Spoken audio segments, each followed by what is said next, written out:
This particular mini lesson is on transitioning between the counterclaim and the claim. So here we have a student's first textual evidence, and this particular student is arguing for teaching Shakespeare. So if you notice here at the top, they are acknowledging the con or the counterclaim to their argument. In his speech, Why Read Shakespeare?, Michael Mack, an English professor, tells students, he gives you a serious headache the first time you try to understand him and the second. Because Shakespeare uses very complex language, Mack explains that reading Shakespeare makes it hard to concentrate and gives the reader a headache. Mack's hyperbolic description is meant to commiserate with his audience's struggle with Shakespeare, and he does not literally mean that reading Shakespeare gives all students a headache. All right, and this is the part we're working on today that should still be blank, your transition. And then this student's argument.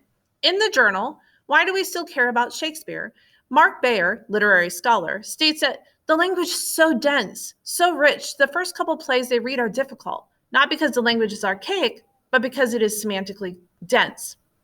Since students are gaining more from the text, it makes it so the language has to be difficult. Mack, in an attempt to connect with his audience, points out flaws about Shakespeare. However, Shakespeare's writing is so deep and rich that teachers should continue to assign Shakespeare to their students because reading Shakespeare helps students to gain skills that help them to read other difficult texts.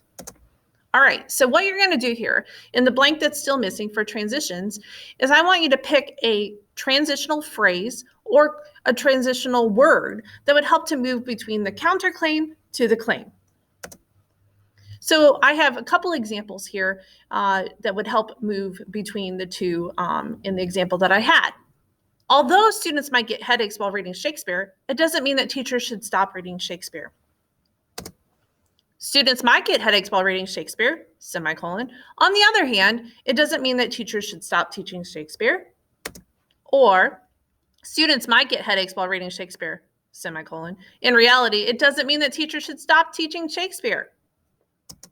All right, so what you're doing here is you're moving from the opposite side to your side using some sort of transitional word or phrase. You give it a try.